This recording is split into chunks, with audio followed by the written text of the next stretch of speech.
of sanctified believers in soul winning. When you look at this subject, we see three words that stand out distinctively. Number one, zeal. Number two, sanctified. Number three, soul winning. What does zeal mean? Zeal means passion and fervor. Zeal means earnestness with urgency. Zeal means fire that is manifested in the life of the believer. It means devotion, drive, and determination. And when you look at the word sanctify, the word sanctify means experience of being made holy, purified, and free from sin. And then the third word, soul winning. Soul winning means the act of winning souls to Christ through the sinner's repentance by having faith in the atonement made by the Lord Jesus Christ for us on the cross at Calvary. And so we see that God has made us to know that we have to have this sanctified experience so that we can be zealous of good works. We want to look at the book of Titus chapter 2 from verse 11. Titus chapter 2 from verse 11. For the grace of God that bringeth salvation hath appeared to all men. Verse 12, teaching us that denying ungodliness and worldly lust, we should live soberly, righteously, and godly in this present world. Verse 14, it says, who gave himself for us, that he might redeem us from all iniquity, and purify unto himself a peculiar people. Purify unto himself a peculiar people, zealous of good works. Jesus Christ came from heaven to this world with the mission to redeem us, to save us, and deliver us from all iniquity. When you talk about redemption, it is a redemption from all iniquity that Jesus Christ has purchased for us. It makes us to be purified unto the Lord. We are purified so as to be peculiar people, that will be characterized with a life of zeal, life of fervency, and passion for good works. And we see in this life, we are to follow the footsteps of Jesus Christ, who went about doing good, preaching the gospel, saving souls, delivering those who are captives of the devil. The word of God tells us that Jesus Christ was anointed with the Holy Ghost and power. He went about doing good. He knew that to oppress of the devil. I know that Lord Jesus Christ has been given that mandate, and he went about the mandate that the Father gave to him. He was given that mission, and he came to this world. He said, the Son of Man has come to seek and to save that which was lost. We could see that Jesus Christ, he has given us that mandate. He said, as the Father has sent me, so send I you. In the book of 2 Timothy chapter 2 verse 21, it says, if a man therefore purge himself from this, he shall be a vessel to honor, sanctified and meet for the master's use, and prepared unto every good work. The Lord Jesus, he wants us to be vessels of honor. How can we be able to communicate the message of God, the love of God, to the lost sinners, to the world that is in darkness? If you are not sanctified, it's just like a vessel, just like a pipe that is communicating oil from the source to the people who are making use of the oil. If the pipe is rusted and there's a blockage, then the oil will not be able to flow to a place where they need the oil. In a similar way, we are to understand that we are pipes, that God wants to communicate his love to the lost world. And if our lives are not clean, if our lives are polluted with sin, then we cannot be able to see the power, we will not be able to see the love of God being able to be communicated to the people that are dying, and so they can be redeemed from their sin. The evidence that we are sanctified believers must be demonstrated by our zeal and passion for souls that are perishing. The passion, the fancy, the fire for soul winning of the old time is fading away and is going out. There is lukewarmness and indifference to evangelism, sinners. This is what we are seeing manifesting in the life of many believers today. My preparation of this message, I was praying that God will deliver us from the lethargy, from the complacency, and bring back the fire, bring back the passion for souls of the yesteryears into the church, including myself. And the Lord wants us to really know that we need to be revived, we need to have the passion, we need to have the zeal. Abandoning iniquity has made many to lose the vision to win souls. For where there is no vision for soul winning, people will perish. Where there is no vision for soul winning, talent will be misused. Where there is no vision to really evangelize and win souls for the Lord, gifts become worthless. Where there is no vision to be able to rescue the perishing souls, opportunities will be lost. There will not be multiplication of fruits, and lives will be wasted. May the Lord wake up his church at such a time of global revival as this, with zeal, with fervency, with passion, to win souls to the Lord, thereby rescuing and plundering them from the way of hell, and thereby populating heaven with souls that are washed by the blood of the Lamb. And so we see the Lord wants us to wake up and be zealous, and so that we can be able to rescue the perishing souls. And we see God wants us to wake up and be zealous, to be passionate and be honest in this our present generation for our Father's business of so winning in Jesus' name. The Lord will help us to wake up and do this work that he has given to us to do. Amen, in Jesus' name. We want to look at these 3 points under the message. Number 1, compelling charge for sanctified believers. Compelling charge for sanctified believers. Number 2 point, consecration and commitment of zealous soul winners. Consecration and commitment of zealous soul winners. Number 3, competence and compensation for faithful zealous soul winners. Competence and compensation for faithful zealous soul winners. I'm praying that we shall be zealous, we shall be real zealous soul winners, that we go forth and bear fruit for the Lord and bring them into the kingdom in Jesus' name. We want to look at the first point, compelling charge for sanctified believers. The book of Mark chapter 16 verse 15 tells us, and he said unto them, go into all the world and preach the gospel to every creature. This was the mandate Jesus gave before he went to heaven. He is giving the mandate not only to the disciples that are with him, but for us even who are believers in these contemporary times. In these days, the Lord nous le rappelle que nous avons allé à travers tout le monde entier, le monde des pécheurs, le monde des enfants, le monde des jeunes, le monde des jeunes adultes, le monde des hommes, le monde des femmes, dans nos écoles, dans nos lieux de travail, même au marché, aux gens dans tous les endroits où ils sont en train de s'occuper, de s'affairer à leurs occupations. Et le Seigneur dit d'aller, de prêcher l'évangile à toute la création. Toute la création en Afrique, toute la création en Amérique, toute la création en Europe, toute la création en Asie, en Afrique du Sud, en Amérique du Sud, partout, en Australie. Nous devons aller partout, à toute la création, pour prêcher. Parce que le Seigneur Jésus est mort pour tout le monde et il ne veut qu'aucune âme ne soit. Nous voyons ici, 2 Timothée.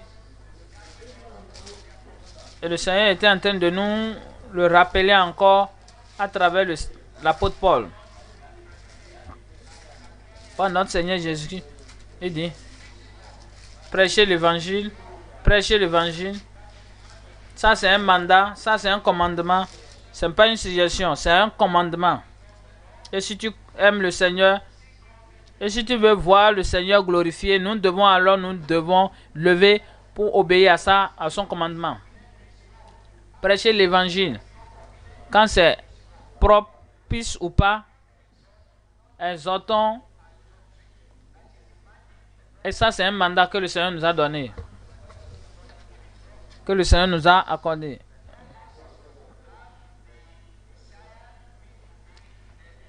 Il a aussi besoin que nous ayons le désir d'être accompli. Nous voyons ici les cris pour le salut des âmes. Ici, nous voyons dans Jean 4, le Seigneur Jésus lui a dit ici, ma volonté est de faire mon repas, ma nourriture.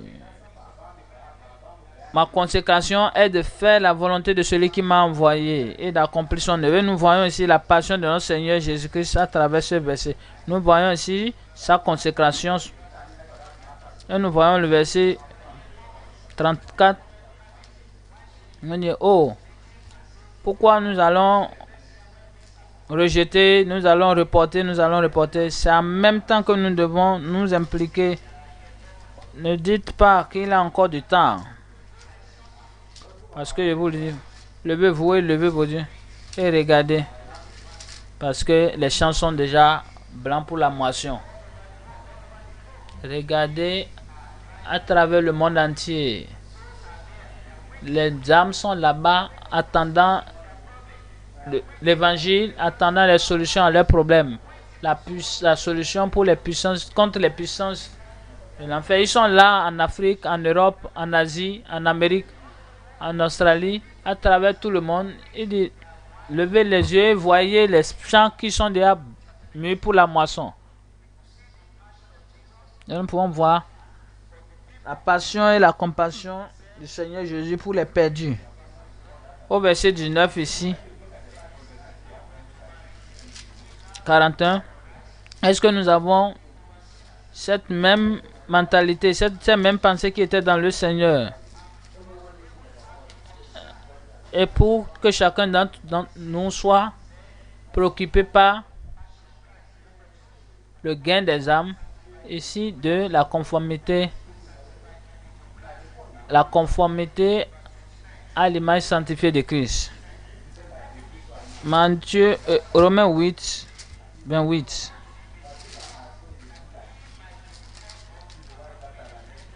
Nous savons du reste que toute chose le Seigneur Jésus est la parfaite image de notre Seigneur. Et nous avons à nous conformer à cette image de Dieu. Et c'est pour ça que nous ne devons pas rester à l'échelle d'être nés de nouveau. Nous devons aller à la sanctification.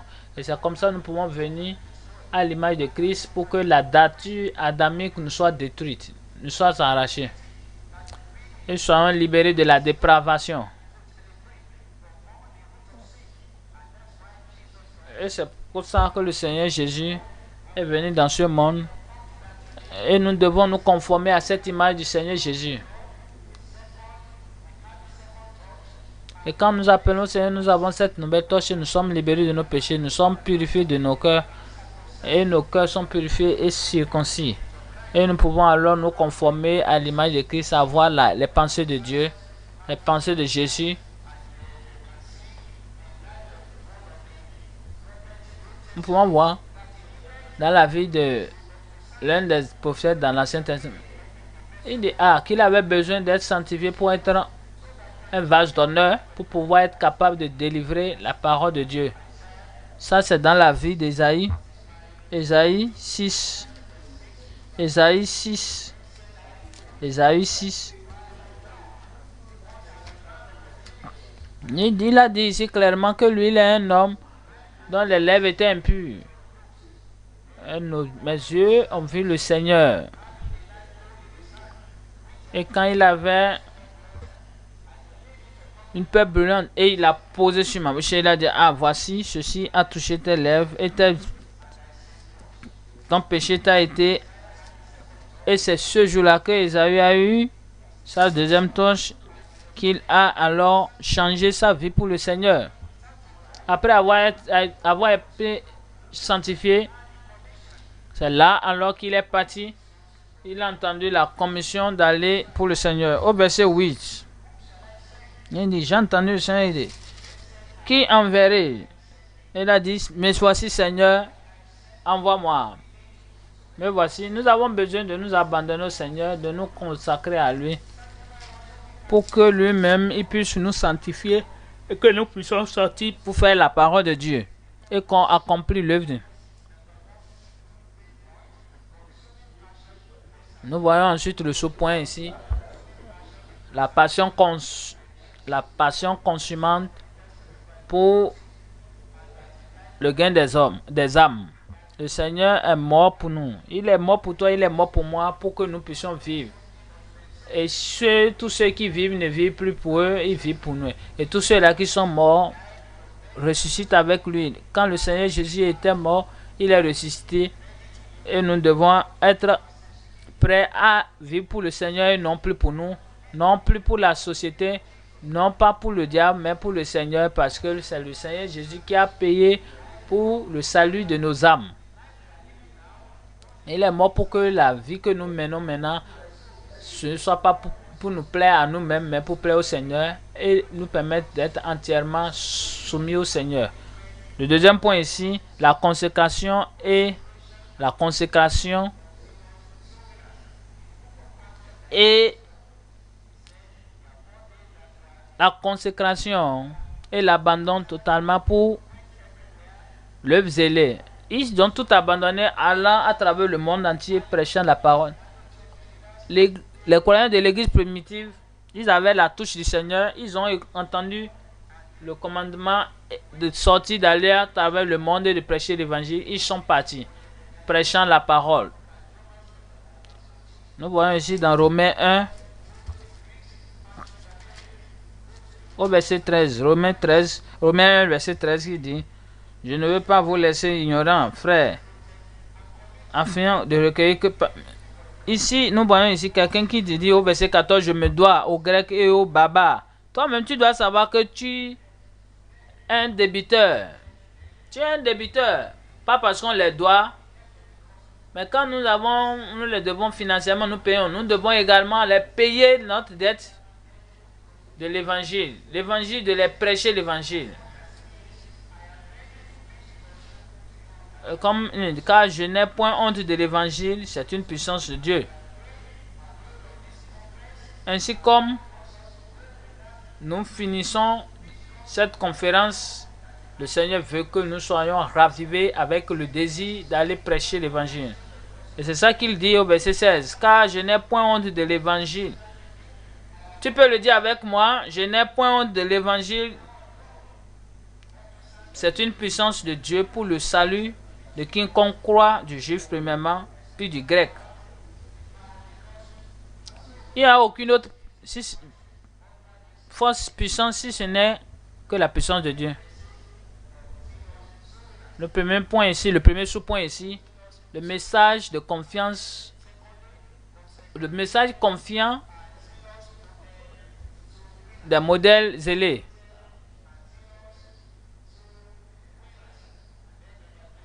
Et nous voyons le troisième point ici.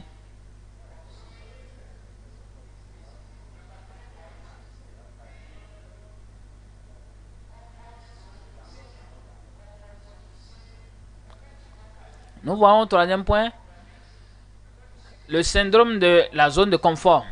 Et nous voyons aussi le message confiant des gagnants d'âme. Quel est le message que nous devons prêcher partout où nous allons? Nous voyons ici dans la vie de Philippe l'évangéliste, dans Actes 8, 35. Actes 8, 35. Alors Philippe, ouvrant la bouche et commençant par ce passage, lui annonça la bonne nouvelle de Jésus. Il a commencé à partir de cette même parole, prêcher, annoncer la bonne nouvelle de Jésus. Nous voyons ici avec l'eunuque éthiopien. Il lisait, l'eunuque éthiopien lisait mais ne comprenait rien. Et il a commencé à partir de ce passage et il a prêché Jésus. Qu'est-ce que nous devons prêcher? C'est le Seigneur Jésus crucifié. Quel est encore le message? C'est le Jésus ressuscité, glorifié, exalté. Allons dans 1 Corinthiens 15. 1 Corinthiens 15, verset 3 rapidement. Je vous ai enseigné avant tout, comme je l'avais aussi reçu, que Christ est mort pour nos péchés selon les Écritures. C'est ce que nous avons appris à prêcher. Le Seigneur Jésus est mort pour nos péchés sur la croix du Calvaire. Il est mort et il est ressuscité. Qu'il a été enseveli et qu'il est ressuscité le troisième jour selon les Écritures. Et qu'il est apparu à ses faces puis aux 12. Ensuite, il est apparu à plus de 500. Nous voyons dans Actes 17 ici. Actes 17. Verset 30 ici dit: Dieu, sans tenir compte des temps d'ignorance, annonce maintenant à tous les hommes, en tout lieu, qu'il est à se repentir. Partout dans le monde, en Amérique, Le Seigneur demande à ce que tout le monde se repentisse. En Australie, en Asie, partout. Le Seigneur demande, annonce maintenant à tous les hommes, en tout lieu, qu'ils ont à se repentir.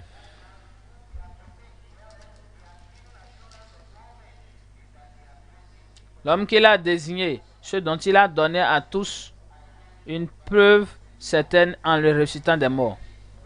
Ce que nous avons à prêcher, quel devait être le contenu de notre parole, de notre évangile? C'est la repentance de Dieu et de nous détourner pour le Seigneur Jésus. Et devant leur rappeler que le sacrifice du Seigneur Jésus est déjà assez. Vous savez, c'est le message que nous devons prêcher à tous les chrétiens pour qu'ils soient sauvés. Romains 9, le verset 10 ici qui dit: et plus ils en furent ainsi, quiconque seront ressuscités, qui seront détournés de leurs péchés seront sauvés. Qui confesseront leurs péchés seront sauvés. Quel devrait être le contenu de notre message pour toutes les autres? Quand nous le faisons, nous verrons les pécheurs sauvés. Nous voyons ici le modèle consacré, le modèle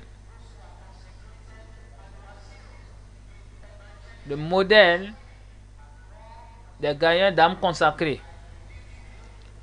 Et nous croyons que tous ceux-là qui ont rejoint l'Église en tant que des gagnants d'âmes zélés, le Seigneur bénira nos efforts au nom de Jésus. Il dit que le Fils de l'homme est venu pour sauver ceux-là qui étaient périssants, en faisant la bonne œuvre de prédication, d'annoncer l'évangile. Nous voyons ici l'apôtre Paul ici. Il a dit: malheur à moi si je ne prêche pas l'évangile. L'apôtre Paul ici est un autre exemple de consécration, un modèle de consécration. Il allait partout, il prêchait l'évangile. Nous voyons un autre exemple de notre ère contemporaine. Nous voyons ici notre ère. Nous voyons que c'est un homme, un explorateur africain.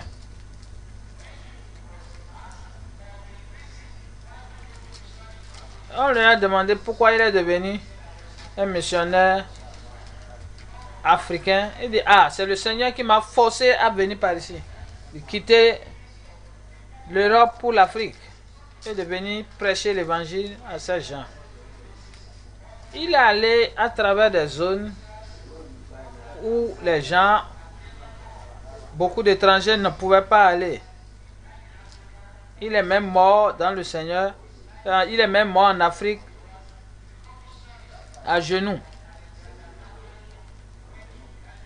Nous voyons ici des gens comme Alexandre qui est mort, qui allait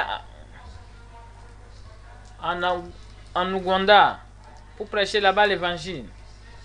Nous voyons aussi Marie était également un exemple. Elle était une missionnaire en Afrique ici. Elle a même appris ici la langue de l'Efik et a enseigné. Elle a même tout ce temps-là, les superstitions, beaucoup de choses se passaient, mais beaucoup de personnes ont entendu l'évangile et se sont détournées. Et on tuait les jumeaux dans le temps, mais grâce à son évangile, elle a sauvé assez de jumeaux. Et nous voyons aussi John Knox qui a quitté Scotland pour venir. Et il est allé là-bas et dit: ah, donne-moi Scotland où je meurs.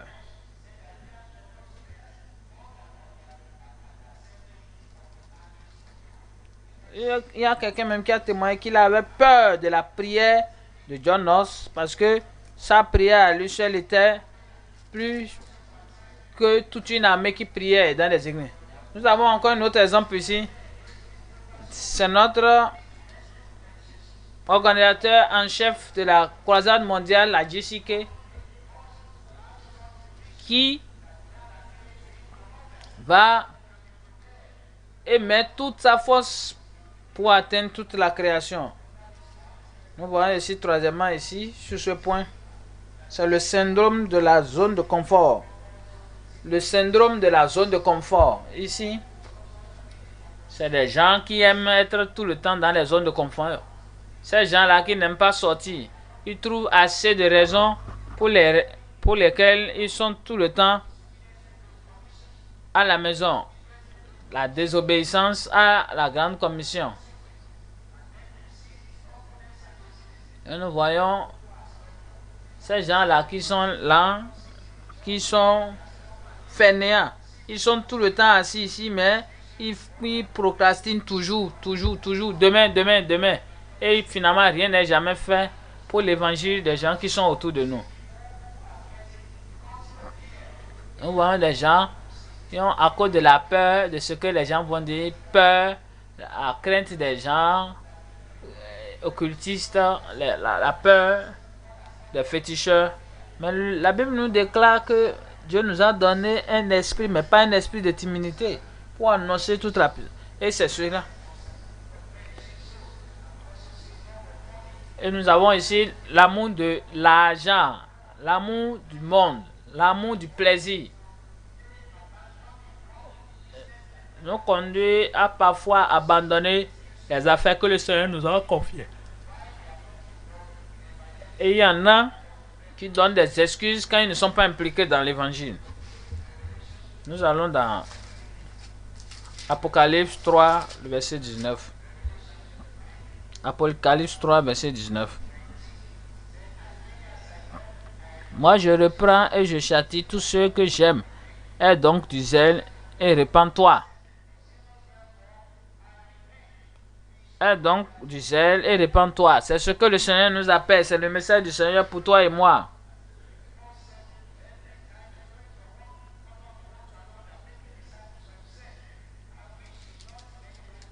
Et je prie que le Seigneur ne nous n'aime pas à être si fainéants. Nous devons aller de là-bas et faire l'œuvre de notre Père. Le Seigneur nous aidera. Et il fera de nous des gens zélés pour pouvoir le servir effectivement et porter de fruits à notre propre temps. Et je prie que le Seigneur nous aide dans le nom de Jésus. Nous voyons rapidement le troisième point, la compétence et la compensation. La compétence et la compensation pour les gagneurs d'âme. Qu'est-ce que nous mettons dans gagneurs d'âme?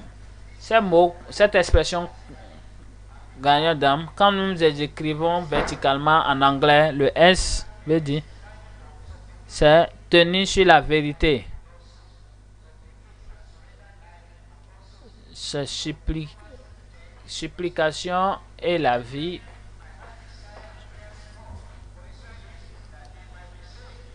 De vouer au Seigneur. As-tu du désir pour tes enfants, pour ton peuple, pour les gens dans ton village? Et nous voyons verset.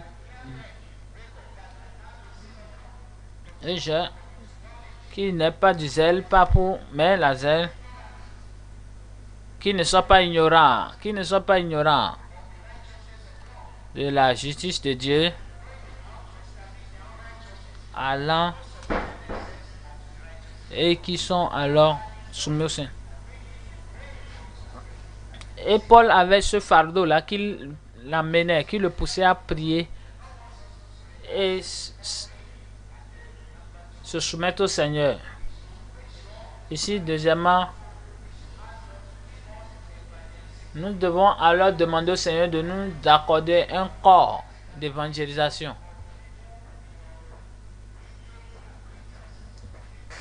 Pourquoi ne pas écrire le nom des gens qui sont très proches de nous? Écris le nom de 5 personnes au moins et commence par prier et demande au Seigneur de préparer leur cœur et demander à ce que le Seigneur t'accorde une occasion pour leur prêcher l'évangile. Le haut est là. C'est la vie obéissante. Nous voyons ici dans Marc 16 au verset 20. Ils allaient partout prêchant la parole de Dieu. Ils étaient fidèles et le Seigneur était avec eux, travaillant avec eux. La vie obéissante d'intégrité. La vie obéissante d'une autre foi authentique. Nous devons pardonner quand les autres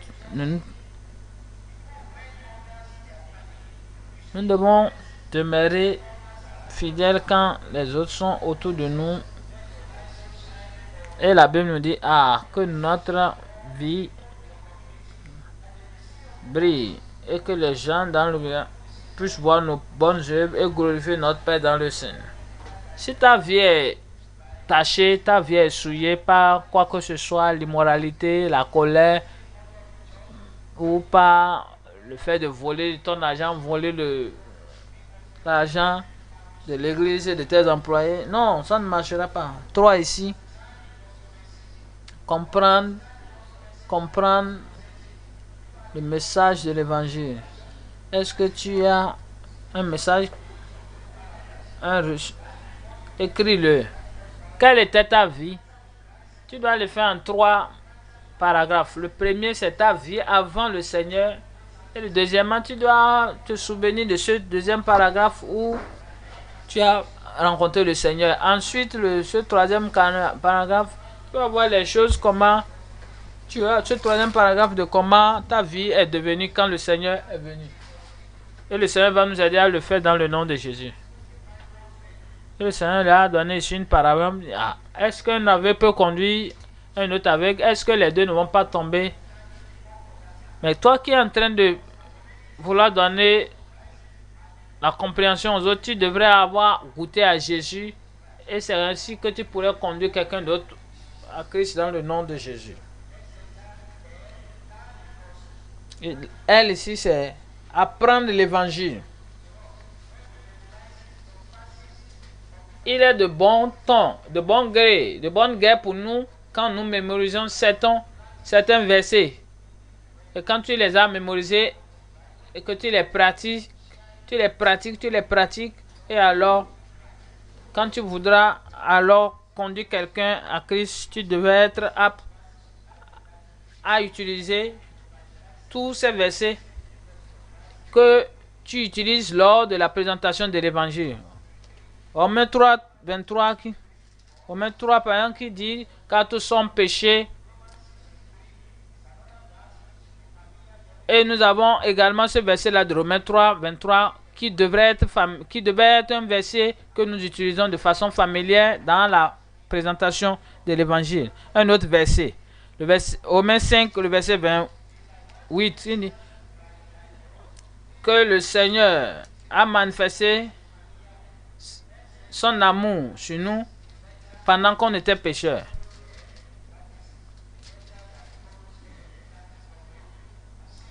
La lettre qui suit ici, c'est la lettre W en anglais. On dit ici sage dans la recherche des perdus. Il dit ici, sanctifie le Seigneur dans ton cœur et sois toujours prêt à donner la vérité pour quelqu'un qui te demande toujours de celui qui est en toi avec assurance sans crainte.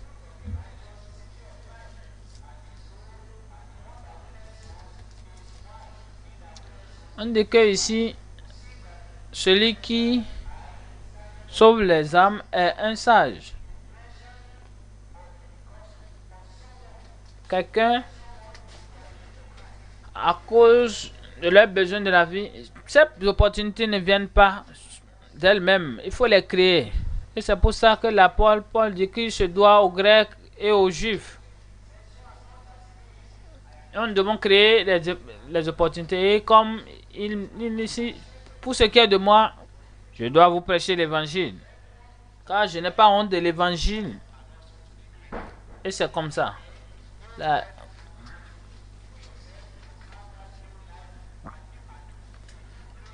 Nous-mêmes, nous devons avoir cette nouvelle vie. Nouvelle vie. Toutes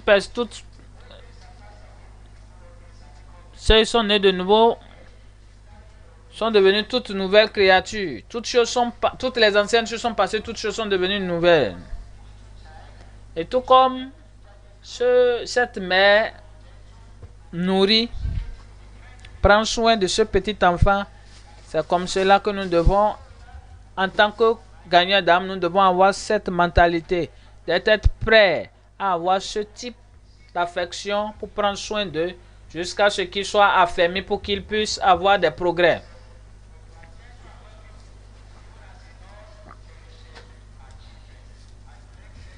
Ici, la lettre suivante. E. Ici, c'est l'empressement dans le suivi. Et il dit, mes petits enfants, dont je ressens encore les douleurs de l'enfantement. Parce que ça, c'est important que nous devons prier pour les nouveaux convertis. Cette mentalité de prier pour eux, cette passion de prier pour eux, jusqu'à ce qu'ils puissent faire des progrès et atteindre leur maturité dans le Seigneur. La lettre suivante ici, de R, réconcilier les âmes au Seigneur. Il a dit ici dans Romains également qu'il nous a donné ce ministère de la réconciliation. Et il m'a donné le ministère de la réconciliation à lui. Les pécheurs sont en fait des ennemis de Dieu. Et il y a de l'inimitié entre lui et les pécheurs. Et le Seigneur nous appelle alors à conduire les pécheurs à la connaissance de Dieu. Quand ils viennent à la connaissance de Dieu, ils ne seront plus ennemis de Dieu.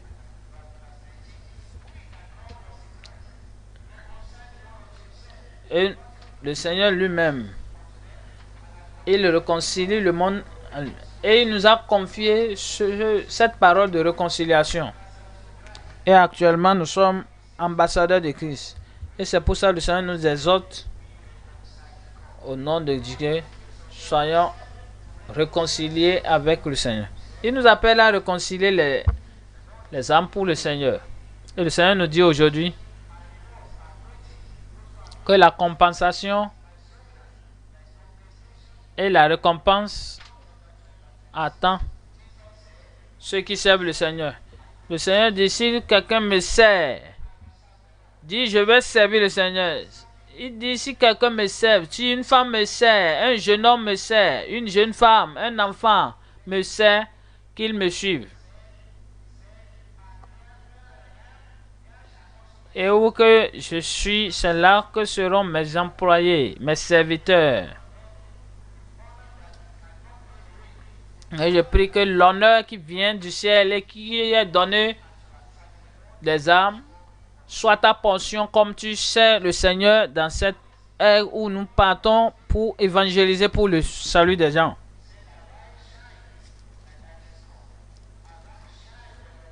Il est dit dans Isaïe nous appelle à nous lever et de briller pour le Seigneur. Et moi je crois au Seigneur. Il dit, quel est alors l'état de ma vie? Lève-toi de ta léthargie, lève-toi de ton refroidissement, lève-toi de ta négligence, lève-toi de ton indifférence par rapport aux pécheurs qui périssent, aux âmes qui périssent, et nous verrons la gloire de Dieu manifestée dans notre vie. Et la gloire de Dieu va disperser toutes les ténèbres qui sont dans nos quartiers, dans nos... Et la parole de Dieu, lève-toi, lève-toi, et porte ton habit, ô Sion, porte ton habit merveilleuse, ô Jérusalem. Ils ne viendront plus. Lève-toi de la poussière, lève-toi et assois-toi, Jérusalem. Fille captive de Sion. Et le Seigneur t'appelle et m'appelle également à nous débarrasser de toute notre faiblesse, l'amour de l'argent, l'amour des plaisirs, l'amour de l'aisance. Si nous voulons aller dans le même ciel que l'apôtre Paul, pour ceux qui nous ont dévancés en tant que gagnants d'âme comme Pierre, ces gens qui ont été si efficaces dans l'œuvre de Dieu, nous devons nous lever. Nous devons nous réveiller et faire réellement l'œuvre de notre Père. Et le Seigneur nous dit, lève-toi, levant-toi. Oh, Sion. Et le Seigneur veut que nous nous levons. Et la gloire de Dieu sera manifeste dans nos vies. Et le Seigneur est en train de réserver de grandes bénédictions pour nous, de grandes confessions. Nous allons dans Daniel 3 ici, au verset 3. Daniel 12, le verset 3. Il est dit ici. Daniel 3 au verset 12 au verset 3 ici. Ceux qui auront été intelligents brilleront comme la splendeur du ciel, et ceux qui auront enseigné la justice à la multitude brilleront comme les étoiles à toujours et à permis. Et je peux entrevoir beaucoup d'entre nous ici, que beaucoup d'entre nous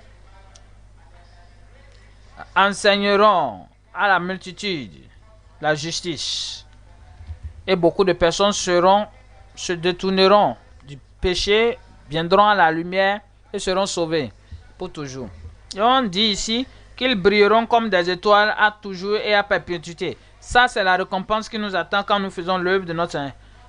Que le Seigneur, lève-toi comme nous allons dans la prière à notre Seigneur.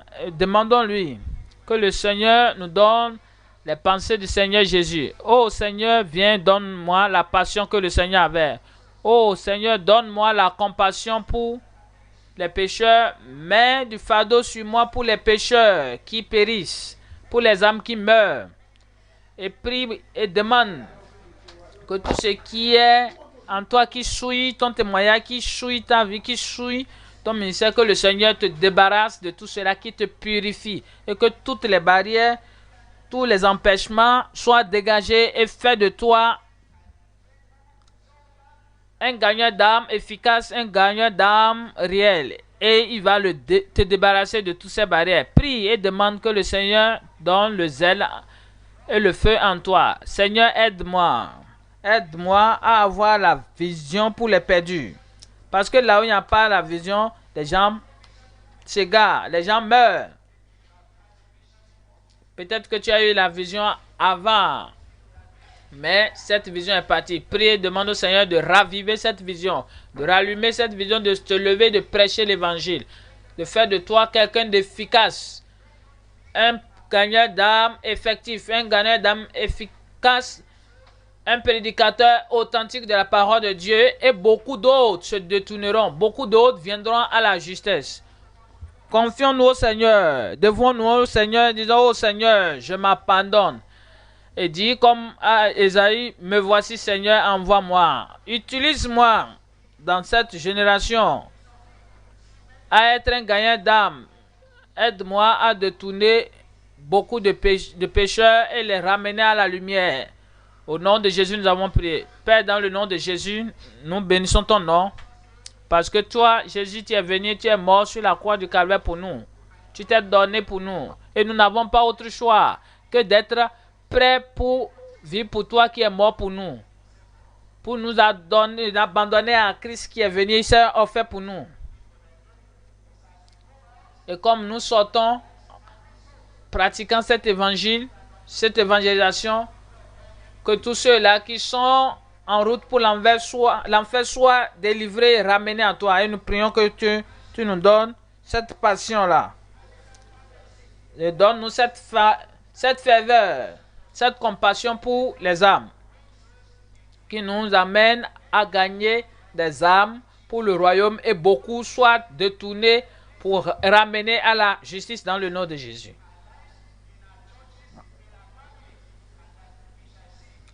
Et que tout ce de ministère soit dans nos maisons, dans nos familles, partout où nous sommes, où nous prêchons, et que ce type de ministère soit rempli partout où nous sommes. Au nom puissant de Jésus, nous avons prié. Amen.